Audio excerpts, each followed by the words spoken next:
अस्सलाम वालेकुम viewers, welcome to my YouTube channel. आज की इस वीडियो में हम मलका तरन्नुम नूरजहां और अताउल ऐसा खेलवी की नूरजहां से मोहब्बत और अकीदत पर बात करेंगे। नूरजहां ना सिर्फ पाकिस्तान की बेहतरीन गुलकारा हैं, बल्कि जहां जहां दुनिया भर में उर्दू और पंजाबी को समझा जाता है, आज भी वहां मलका तरन्नुम की मधुर आवाज़ गूंजती सुनाई देती है। नूरजहां ने न सिर्फ गुलकारी से अपने मद्दाहों के कानों में रस भरे गीतों से रस घोला, बल्कि फिल्मों में भी वो अपने दौर की टॉप हीरोइन रह चुकी हैं।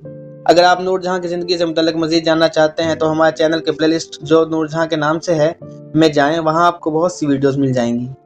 अब बात करते हैं अताउल्लाह ऐसा खेलवी और नूरजहां की मोहब्बत और अकीदत की। अताउल्लाह न्याजी फैमिली से ताल्लुक़ रखते हैं। उनकी फैमिली में गाना बजाना मायूब समझा जाता था, मगर अताउल्लाह को बचपन ही से गाने का शौक था। ऊपर से नाकामी इश्क ने आवाज़ में मज़ीद दर्द पैदा किया तो अताउल्लाह ऐसा खेलवी ने अपने इस शौक की तकमील के लिए घर छोड़ दिया। अपने कैरियर के आगाज़ में अताउल्लाह ऐसा खेलवी जिस शख्सियत को अपना गुरु मानते थे वो मलका तरन्नुम नूरजहां थी। अताउल्लाह ऐसा खेलवी के दिल में शिद्दत से पलने वाली ख्वाहिशों में ये अव्वलीन दर्जा रखने वाली ख्वाहिश थी कि किसी तरह उनकी मैडम नूरजहां से मुलाकात हो जाए। मगर इन दिनों मैडम एक लेजेंड थी। अताउल्लाह ऐसा खेलवी की तरह और भी बहुत से मन चले थे जो इस ख्वाहिश को सीने में पाले हुए थे, मगर चूंकि अताउल्लाह की मैडम के साथ अकीदत रखते थे और दोनों की फील्ड भी गाना था, इसलिए भी अताउल्लाह को मैडम से मोहब्बत थी। मगर फिर भी मैडम से मुलाकात मुमकिन न थी। मगर अताउल्लाह ने हिम्मत न हारी और किसी तरह से जहां मैडम का घर था वहां का पता लगा लिया। मैडम के घर के करीब एक होटल था। अताउल्लाह ने पहले तो इस होटल के मालिक से दरख्वास्त की कि वह उन्हें मामूली सी तनख्वाह पर नौकरी पर रख लें। मकसद सिर्फ नूरजहां की एक झलक देखना था। मगर जब वो यहाँ भी कामयाब ना हुए तो मैडम के घर के बाहर रखी पत्थर की एक बेंच पर अताउल्लाह ऐसा खेलवी ने बैठना शुरू कर दिया, जहां उन्होंने कई बार मैडम को अपने घर आते जाते देखा और इस तरह अपनी ख्वाहिश की आध अधूरी सी तस्कीन की। मगर जब शौक मजीद बढ़ा तो अताउल्लाह ने अपने गाने पर तवज्जो शुरू कर दी कि शायद इस तरह मैडम से मुलाकात की राह निकल आए।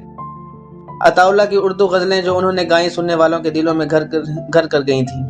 तकरीबन 1975 में एक गज़ल दिल लगाया था दिल लगी के लिए ने अताउल्लाह को शोहरत की बुलंदी पर पहुंचा दिया।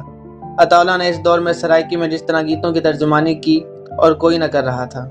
इश्क में नाकामी और मैडम से मुलाकात की ख्वाहिश ने अताउल्लाह ऐसा खेलवी की आवाज़ में मज़ीद दर्द भर दिया था। अताउल्लाह के गाने नाकाम आशिकों और शौकीन हज़रात की तवज्जो का मरकज़ बने तो अताउल्लाह पूरी दुनिया में जहां उर्दू पंजाबी सराइकी समझने वाले थे, सब की दिलों की धड़कन बन गए।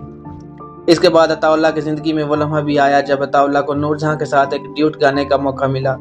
इस दिन अताउल्लाह ऐसा खेलवी को तमाम दुख और बेंच पर बैठकर मैडम की एक झलक देखने की हसरत सब कुछ भूल गए होंगे। तेरी खातिर मैं दुनिया ते आनी, तेरी खातिर मैं दुनिया ते आई वे। इस गाने के बाद मलका तरन्नुम और अताउल्लाह के दरमियान एक लाज़िवाल ताल्लुक कायम हो गया, जो अताउल्लाह ने मैडम की मौत तक कायम रखा। अताउल्लाह ऐसा खेलवी को जब भी मैडम से मुलाकात का मौका मिलता वो मैडम के कदमों में बैठते और उनके पाँव दबाने लगते। अताउल्लाह की अकीदत, मोहब्बत और चाहत को देखकर नूरजहां अताउल्लाह को ढेरों दुआएं देती, जिससे अताउल्लाह को यकीन हो जाता कि वो एक दिन ज़रूर एक बड़े सिंगर बन जाएंगे। और फिर देखें आज अताउल्लाह ऐसा खेलवी का शुमार नए और पुराने तमाम बड़े गुलकारों में होता है। अताउल्लाह ऐसा खेलवी जब भी बाहर जाते हैं उनकी मदाह उन्हें घेर लेते हैं, उनके साथ तस्वीर बनाने को एजाज़ समझते हैं। मेरी दुआ है कि अल्लाह पाक मलका तरन्नुम नूरजहां की बेहिसाब मग़फ़िरत फरमाए और अताउल्लाह को सेहतमंद ज़िंदगी अता फरमाए। आमीन। उम्मीद करता हूँ आज की वीडियो आपको पसंद आई होगी। अगर आपको हमारी वीडियोस अच्छी लगती हैं तो चैनल को सब्सक्राइब करें और वीडियोस को लाइक शेयर भी करें। बहुत शुक्रिया।